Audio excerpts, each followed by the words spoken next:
Bună dimineața! A patra zi în Sfântul Vicențiu și astăzi de pe la 7 până acum la aproape 9 a tot rupt cu ploaia. Se vede că e destul de norat. Dar sper acum să avem câteva ore bune, fără ploaie și poate chiar și fără soare, să fie înnorat, că nu ne deranjează lucrul ăsta. Și să mergem să vizităm Black Point Tunnel, un tunel care a fost construit cu ajutorul sclavilor. Dar nu vă zic mai multe acum, ne vedem mai târziu. Numai bine!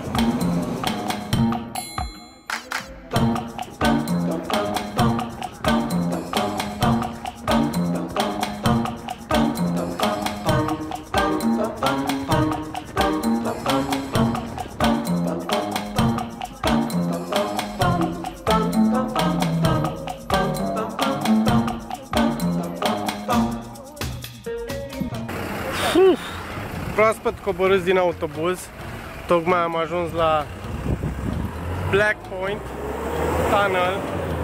Cu urechea dreaptă nu mai aud absolut nimica, pentru că efectiv a urlat muzica și am stat și cu capul în Twitter-ului, au undeva montate pe aici pe sus. Dar, na, peisajul e frumos din mașină, merg ca demenții, dar totuși conduc safe, nu știu cum să explic.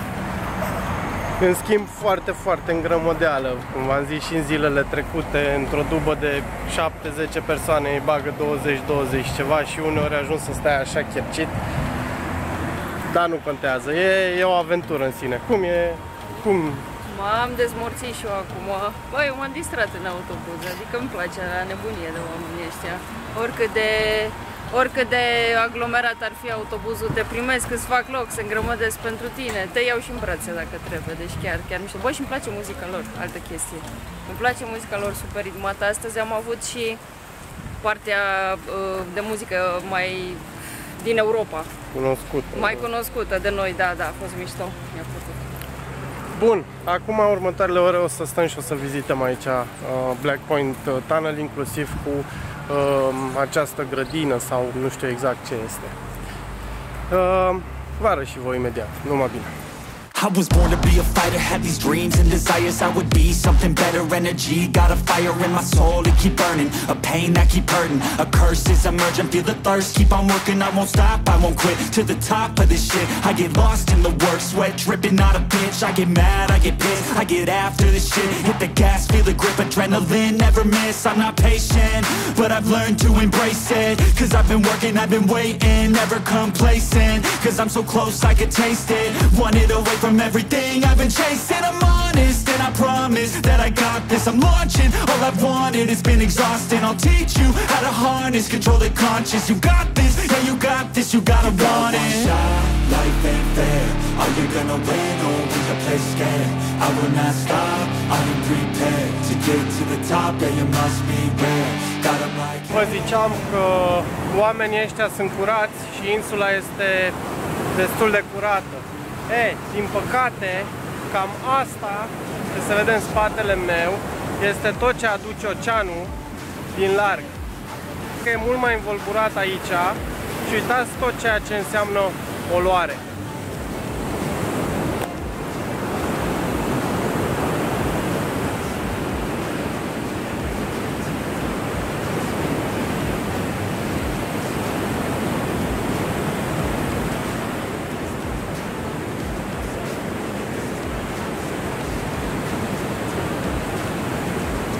Tocmai am ajuns la obiectivul principal, tunelul Black Point. El a fost construit în 1815 de către colonelul Thomas Brownie. A fost construit cu ajutorul forței de muncă a sclavilor. Are 100 de metri în lungime și a fost săpat în stâncă dură vulcanică. La vremea respectivă, când a fost construit, el a costat foarte puțin bani pentru că au folosit sclavi ca și forță de muncă și era utilizat pentru a căra mai ușor zahărul dintr-o parte în alta a insulei pentru a putea fi foarte ușor de urcat pe navele comerciale.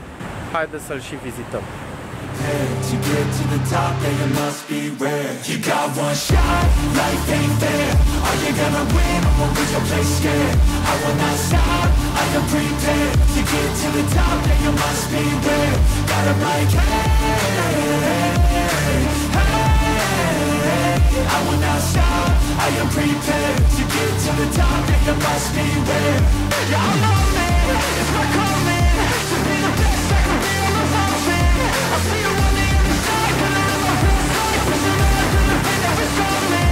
Yeah, I'm on it, it's not coming. To be the best, I can be on the mountain. Aici depozitau zahărul în aceste mini peșteri săpate. Și tot aici existau macarale cu ajutorul cărora încărcau navele. Apa este destul de adâncă și în momentul în care marea era liniștită, ele puteau să vină aici și să acosteze astfel încât să fie încărcate.